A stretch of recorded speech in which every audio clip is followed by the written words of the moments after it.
Hello and welcome to Comic Island. My name is Arden, and today we're talking about X-Force number 12. So, this is a fun book. Well, it's interesting because my previous review of X-Force was a little soft on it. It was very introspective of Colossus's character and felt like a weaker story in terms of setting up X of Swords compared to some of the other Prelude books floating around out there. So this book, in contrast, stands a lot stronger. Has some interesting moments. I even got a little bit more out of the preview images for future X of Swords books. And it has a lot of interesting stuff to say about Beast's character, which we'll talk about later in this review. Beyond that, it is about maintained from what I'd expect out of Benjamin Percy, who wrote this book. Basil Dua does the artwork, Guru EFX does coloring, Joe Carmanga does lettering. So it's the same creative team as before. And they maintain a certain blend of artwork I quite enjoy. It's very realistic, very vivid. It's good for setting up the future of X's Swords and for some of the stronger moments throughout this book. It also pays off quite a bit of interesting stuff going on throughout X-Men history up until now. So let's get into the book a little bit and what happens and what I'm kind of dancing around there. Bad Mr. Box, before we started streaming, I am curious about one thing. I might have just started half an hour early there, but oh well. Hold on a sec. I want to see. Oh well. Whatever the case, so be it. I was ready to go and we went. Anyhow, so I forget what I said. Oh yeah, Bad Mr. Box was saying Beast is definitely on his way to become Dark Beast. I could say that it's because Hickman doesn't understand Hank. He clearly doesn't, but Beast has been badly written for a decade or so at this point. Well, okay, maybe we'll save that for later, but that's we'll leave his voice starting out this review. I'm going to go over the book so that everyone kind of has a similar level of context before we get into my thoughts on what's going on with Beast's character. Because a lot of that stuff has been built up until this point. Beast has done some pretty questionable things.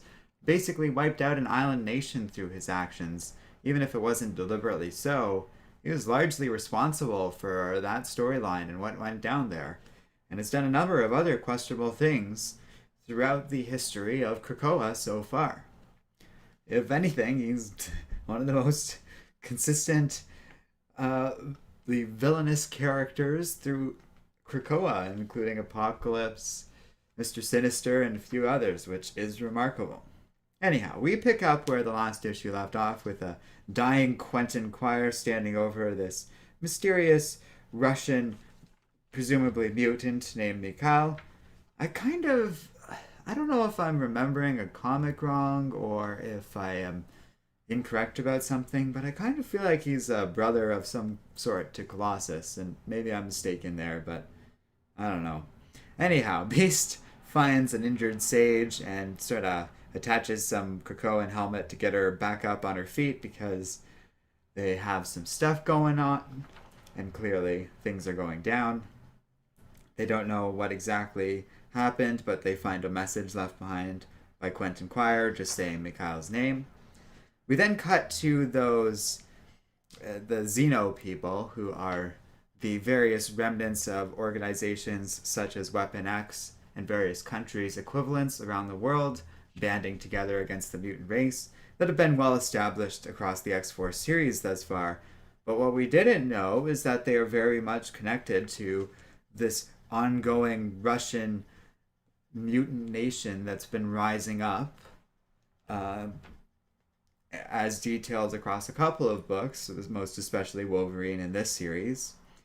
And Mikhail has some interesting stuff to say to these guys. He kind of decimates this lab creation they've made using various X-Men genes that they've accrued. Meanwhile, Beast approaches Omega Red, and with Black Tom Cassidy, they sort of seize him. that's perfectly understandable given that Omega Red is very much betraying the mutant race already, and that's been well established. But I think they got it wrong in his case. He actually works for the vampires, as we know.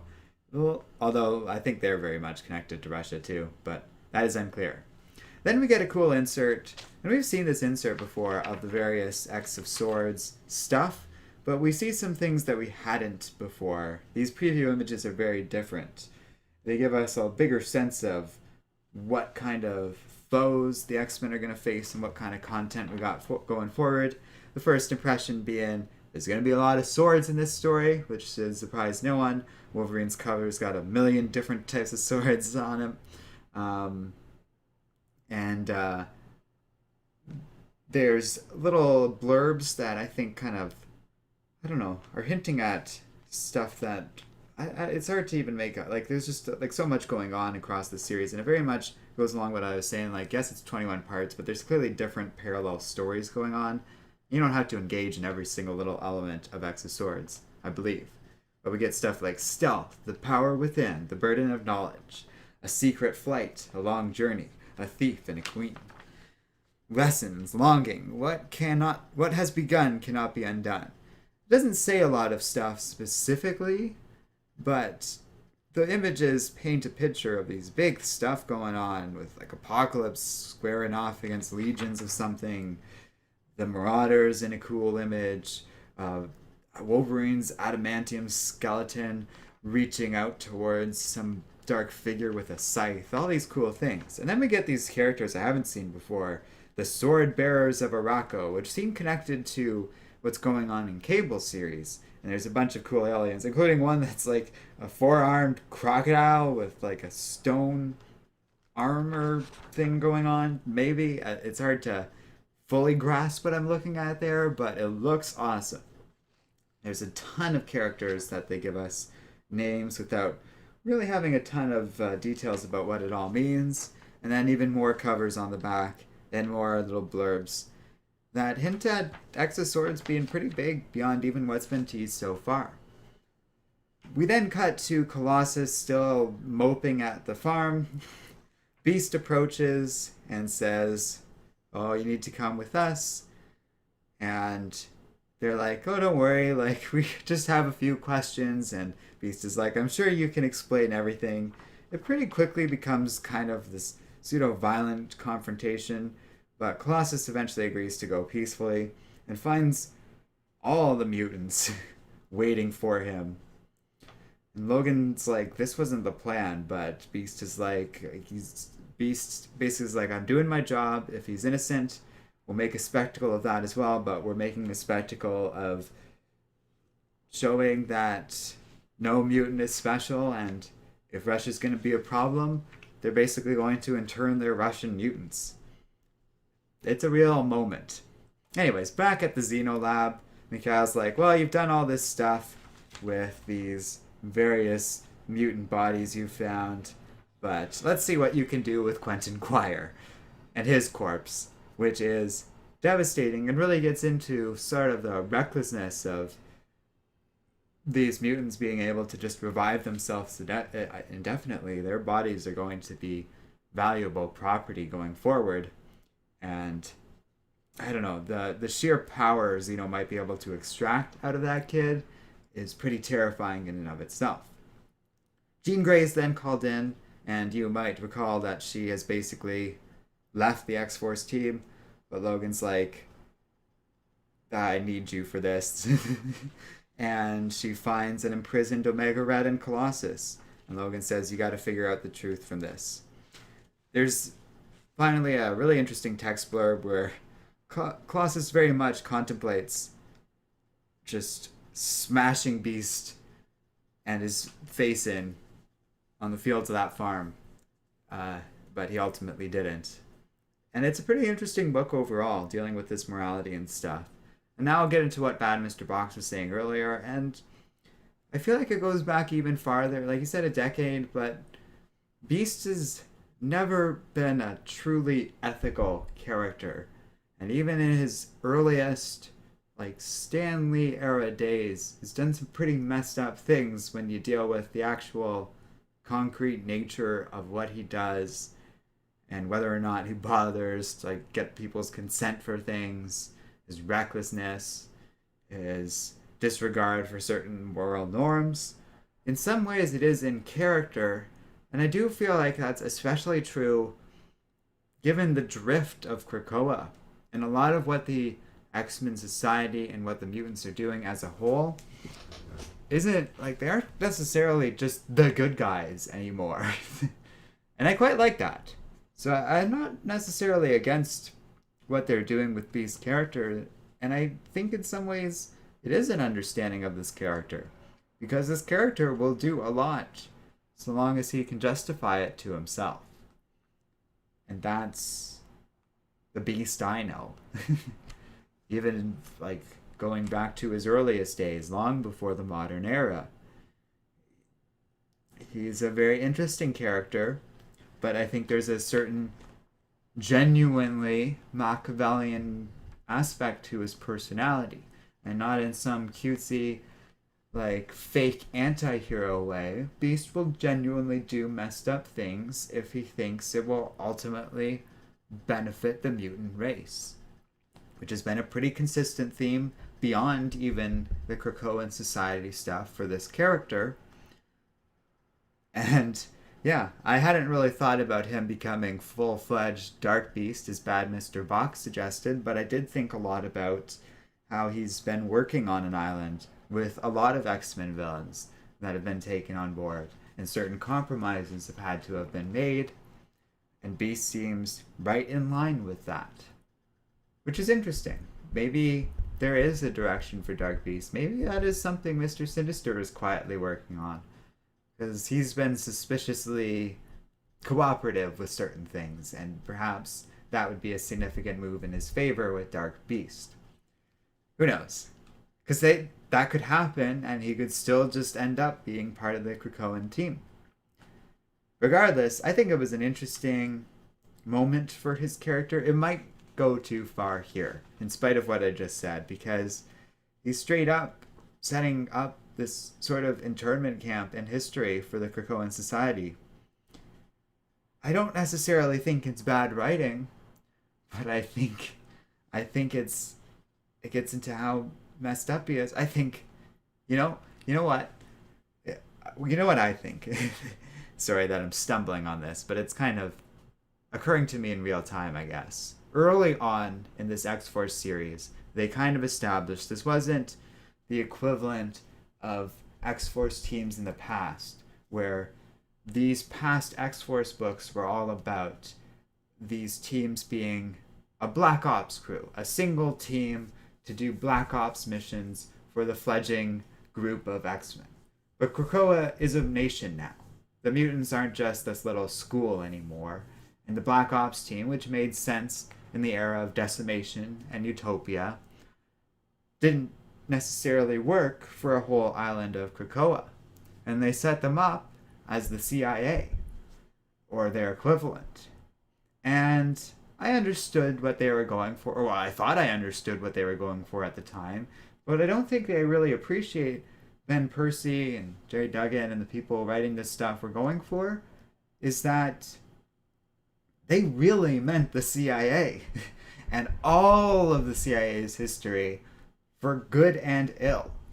I guess I'm gonna get political here, but I am gonna be a little centrist, I guess. Like, the CIA has done devastating things across world history, including very questionable decisions in hindsight regarding how they would coup governments just for political gains, with a lack of thought for long-term implications, even in terms of U.S. interest. But I also recognize the CIA has a critical history in why perhaps there's never been a major terrorist attack involving old nuclear warheads that turned up from some country or another. The CIA doesn't really get credit for the things they do, more of the things they don't do, and the horrible abuses of human rights that plague their history. But that kind of corresponds to what's going on in here, doesn't it? And I like that. It's not necessarily an endorsement of this content, which I would argue strongly this book isn't really doing. It's not saying Beast is the good guy here. It's not saying what he's doing is right. In fact, in hindsight, it kind of explains what they were going for in issue 11. What, like, this is a mistake. This is all wrong. They're interning Russians on Krakoan soil. They're interning their friend Colossus. Why don't they trust him? That's a perfectly good question. What's going to go on with magic? I don't have an answer to these questions, but one could argue magic, her history and influence is far more demonic than Russian. But that's fascinating stuff. And I think part of it is Omega Red's meddling and such. Maybe that plot point kind of got lost on me throughout these books, but regardless, I think it's powerful writing. Let's put it that way. It's exploring an issue, you know, even if it's using a character. D. Murphy 1578 says Beast needs to go. Wolverine should run this team. I think that's the impression Wolverine got from this issue, and I don't disagree with like you or Logan or any of that. Logan was right to punch Beast in the gut for this business. My jaw dropped when they pulled Colossus through that portal, and they had all these mutants waiting for this, to watch this more than anything else, but basically also to implicitly stand by it. It really speaks to the direction these mutant characters are going, and I said, like, they haven't been writing this stuff without a cost, and part of that cost is their morality. It's hard to call the X-Men naked heroes at this point, and I love it. I like the compromise. It feels right that they would have to make this compromise for survival, and they have so many reasons to do this. Like, it feels so justified, and in some ways speaks to the pain that minorities have suffered over the years. In some ways, the topsy-turvy history of the X-Men now actually resembles the devastating history of genocide that certain groups, like Native Americans, various African, well, just like Black history in America, basically, and several other communities, including like China during the Opium Wars and all that stuff, it now resembles the history of the X-Men. So for them to do something like this and to express that rage and to take a stand, no matter what the cost, I empathize with a lot. And I think it's worth exploring. And it's worth there being this conflict within the mutants. And I think there is conflict. It's not going to sit pretty with what's going on at the X-Men. Jean Grey already left the team, and now she's being exposed to this again. What's she going to do about all this? D. Murphy was saying Wolverine should run this team. I think Jean Grey should, because she's capable of being ruthless and aggressive if necessary, but can anchor herself more to morality, as long as, you know what stays clear of Jean Grey for now. Phoenix, obviously. D. Murphy also said Beast is too smart for his own good. I agree. I think that's part of his character, is he talks himself into doing horrible things, which is very consistent. Bad Mr. Box was saying that's a flaw in the writing over the last decade or so, and he's definitely referring to stuff like Bendis and like bringing back the X-Men from the, I guess, 70s and 60s, no, it'd be 60s, into the present day, and everyone like within the universe gave Beast crap for that because it was such a reckless move. That's the Beast that would do something like that in this book. And I would argue that's his character. Like, it's hard to call that bad writing when it's so consistently done, and it's hard to call this book bad writing when it is in fact well written. I don't know like how else to define that, because this is a well written book. It's nicely put together and quite a bit of fun. JX3 was saying there's good and bad in most things. I agree, and that better reflects the morality of Krakoa that I'm getting at. Clearly he's saying that in response to the stuff I've been saying. D. Murphy goes on to say, I'm fine with Beast being moral, but he's being an idiot. Agree. Magic will not go quietly. Oh, hell no. Oh, right, and she's going to be furious when she gets wind of this. D. Murphy says, just look at what Beast has done to himself. His judgment sucks.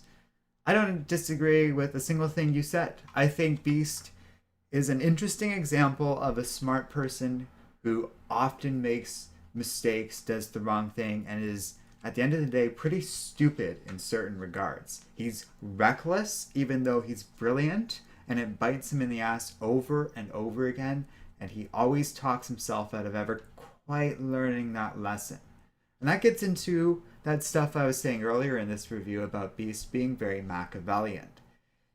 I think this is a truer writing to that term and really resonates with the flaws of a character like that. He doesn't just get to be amoral and everyone accepts it and he never has to worry about crossing the lines, but he gets to like kind of be like, oh, I get to do like the edgy things. It's like, no, Beast crosses lines and decimates I don't know what to call it, the mutant rights and sovereignty of their own people in one fell move. The devastation of it, and it's so cathartic to read this. Here, let's take a moment. Pyotr skin changed in a flash over silver as he armored himself. He became something else then, a colossus. The sun's reflection streamed across his skin when he charged forward. Beast was big, but he was bigger. He seized his old friend and swept him up and slammed him to the ground once, twice, 3 times, ragdolling his body. Beast cried out for him to stop, but Colossus's fist met his face with enough force to silence him. Blood soaked the ground, and the flowers would soon suck the moisture greedily up, rattling their petals. Like, that's really a powerful moment to end this book on, and that's literally the last thing we got. I think that's so interesting. D. Murphy says, do you think magic will kill Beast? She could. Doesn't really feel like it has significance. I think that's part of what these mutants need to consider now. Killing him won't do anything. It'll make a point, and maybe it will in that regard. Like, it might have a political effect. But I would argue imprisoning Beast or throwing him in hell might be a bit more of a permanent thing. G. Emil Fraser says, Hickman writes Beast well, in my opinion. Hickman, I agree. And this might, you never know, like, what, they all talk to each other and plan a lot of this stuff out quite a bit these days at the little World of the X-Men publishing house these days. And it's certainly in line with what we've seen from Hickman, and we've talked about that. I think Percy did a really good job with Beast. And I was about to say Wolverine, which he also does a good job with. Percy has an interesting handle on the characters too, and he's a strong element of the X-Men line, right up there with Jerry Duggan and Leah Williams. I really like his books, and we've been reviewing quite a bit of them, but they've hooked me. I've been really enjoying them, and it's been an interesting surprise. Even after, like, issue 11 was a little lackluster with me, I'm appreciating it a little more now. It still felt a little insular and kind of a weird moment for Colossus's character. Again, here I get it more. I get the conflict going on. I think he had the sense that his own people were turning on him, so I better understand what was going on inside of him.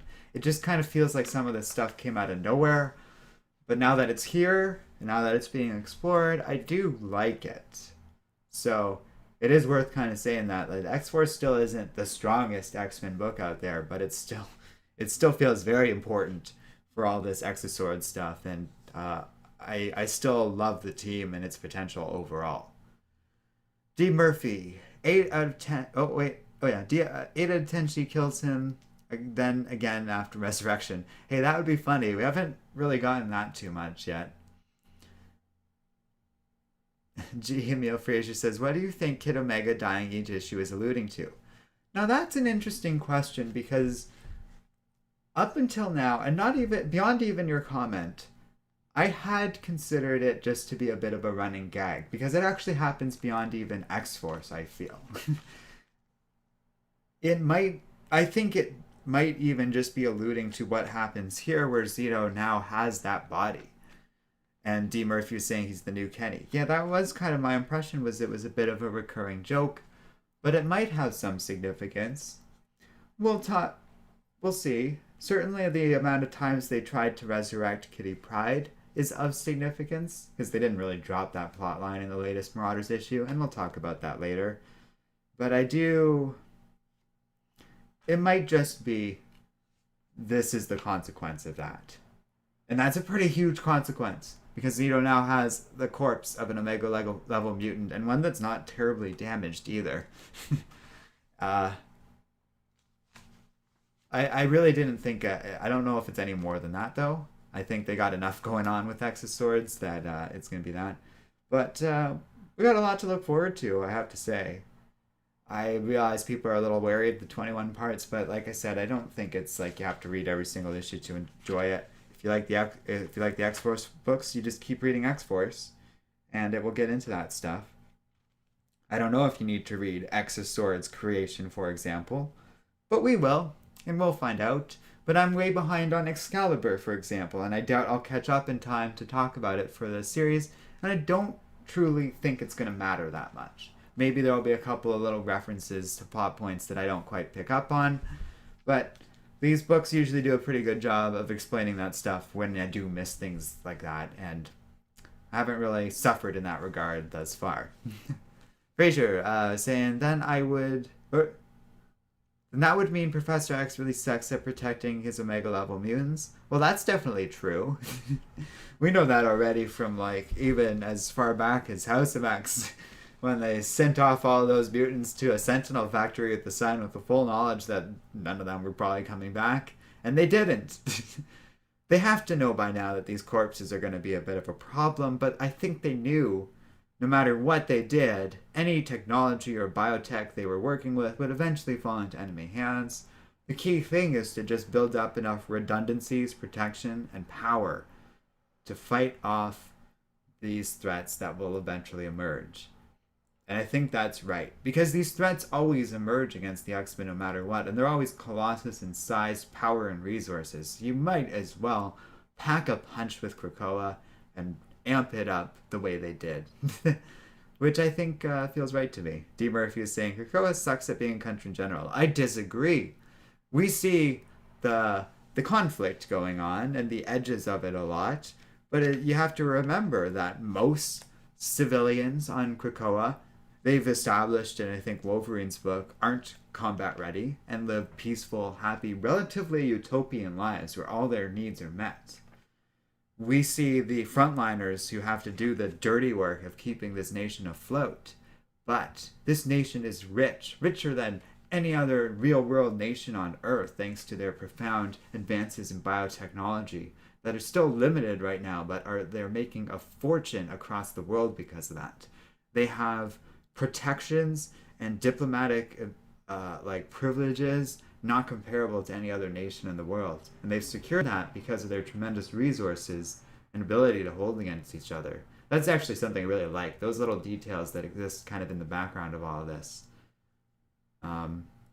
D. Murphy is saying, invaded how many times, head of state murdered, and yet he was resurrected. And yet those incursions have all been stomped out, and Krakoa has learned from them and gradually increased in scope and power. In some ways, that does explain Beast's increased aggression and behavior, because it hasn't been easy, and there has been problems. But like, look at how Magneto decimated the Kotati invasion compared to the rest of Earth. That's pretty significant. Wakanda lost to the Kotati. Krakoa kicked butt on two fronts of the war too, both Genosha and Krakoa. That's pretty cool. I hadn't even really brought it into terms like that, but I think that was the idea of how the X-Men related to Empire. It wasn't really going the direction that I think we all thought with the grass portals and stuff, but it's interesting. It says a lot. Fraser's saying, Omega level mutants are a precious resource for survival. Kid Omega shows that there's something weird going on. It's an interesting theory. I don't necessarily agree. I think it is more of a bit of a recurring joke, which is fine with me. A lot of the other Omega mutants haven't died once at most so far, so I don't think there's a full trend there. I think the idea is that Kid A is just a bit reckless. He makes mistakes. He's overconfident in his own abilities. It might not truly be on the power level of someone like Jean Grey as much as he claims to be a full-powered Omega, though he is tremendously powerful. So he's a fun character though, and I like him, and I think this little direction for his character in the era of House of X works for him. D. Murphy is saying good points, but I want way more civil defense. Hey, I agree with that statement as well. Absolutely. They need to kind of have like maybe some sort of barrier around the island to better protect against things like that. They sort of do. It just doesn't work that often because people can create these biological workarounds or just straight up break through it the way the Katati kind of did. But then you have like we are getting a glimpse of some of the stuff they're working on. Like that plan between Magneto, Magma, and Iceman was amazing. And in theory, they might not, but in theory, they should be able to do that again. But that's a good point, Murphy. Like, they don't really have a standing army. And that's actually an issue brought up in the Wolverine book, that they don't have a lot of combat ready mutants. And it is interesting. D. Murphy says Mystique should be in the Pentagon. Yeah, and that's a good point. We talk a lot about X-Force in here being the CIA, but they are not nearly as elaborate or widespread as the actual CIA. And perhaps that's worth exploring and expanding in these future X-Force books. You know, I was pushing back a little bit, D. Murphy, but when you were saying sucks at being a country in general, I suppose I took it a little more on the lines of politics and trade. But in terms of civil defense, you actually make a solid point there. They also don't have a peacekeeping force. The X-Men don't necessarily need police, but some sort of civil law enforcement could also kind of help against a little bit of stuff like that and maybe be a bit of a bridge. And that's not really what even X Factor is. So there's so much potential of different ideas of stuff they could do. Really, like there could be probably, and I don't think they should do this, but there could be probably double the amount of X-Men books exploring some of these ideas. And there would still be room for other like random things. And that's where stuff like doing different giant size books for characters has a lot of potential. But yeah, it's a pretty cool book overall. I think I would definitely recommend it. I really like X-Force on the whole. We've talked about most of the series at this point, and it's one of the more fun ones out there, even if it's not my absolute favorite. My absolute favorite might be X Factor right now, or Wolverine, or I guess one of those two at the moment. Oh, or Marauders. I think it's Marauders right now. We'll talk a little bit about Marauders later. D. Murphy says, wasn't Bishop a cop? I guess like a future cop, if I'm remembering things right. When I say peacekeeping force, I guess I'm kind of implying what the police board should be than what they actually are in the real world. And I would hope that they would kind of nuance it a little more in that direction, where they're less like along the lines of being a traditional cop and more along the lines of something kind of more peacekeeping. And that's a specific word I'm using that is from sociology, where they're literally there to enforce like community partnerships and resolving conflict, if necessary arresting people and burying them thousands of feet underground, as Krakoa is one to do, but only as an extreme. Though clearly the Krakoan race and nation needs a lot to work on. And to be fair, it's been dealt with before. They're a very young nation. They talk about it in this book. They're still in their infancy. And compared to other countries, they're doing a lot better in terms of human rights in that regard. Like, think about the first year of this, like, Krakoan history versus most other nations, like even the US. And track record isn't quite as bad, we'll say. No one in the X-Force owns any slaves. So, they're doing great. Anyways, yes, D. Murphy, I agree with you. It was great to chat with you. Emile Frazier confirms Bishop was a police officer even in Extreme X-Men. Yeah, I kind of have a memory of that. And he'd be a good character for along those lines. But even, especially Bishop, I think they should write it with nuance a little bit. That'd be nice. Maybe get someone, like, could you imagine Ta-Nehisi Coates writing for that? I'd love to see that. Or, just someone new along those lines or something. Whatever. There's a lot of ways it could work, but certainly someone who could reflect a little bit on BLM and incorporate that. Not even the politics of it, but just to write a force like that with a little bit of nuance would be nice. Okay, we've gotten off track, but I do think it would be good for the X-Men world and history. So we're going to probably leave things there. Sorry if I did end up streaming this at a weird time, but that's okay because next up, we're not gonna have time for that one today, but we'll be talking about one more DC comic from last week. Oh right, and then tomorrow's new comic book day, so I have a bunch of other new stuff coming in as well. So there's a bunch of reviews on the horizon. Fortunately, I have been able to work on some other stuff around this as well, so stay tuned for some other pretty cool content that will finally be happening. But yeah. Oh, and thanks, Fraser, for G. Emile Fraser, for joining us along with everyone else, and those of us watching after, or those of you watching after, I should say. Yeah, have a good one, everybody, and we'll see you next time here on Comic Island.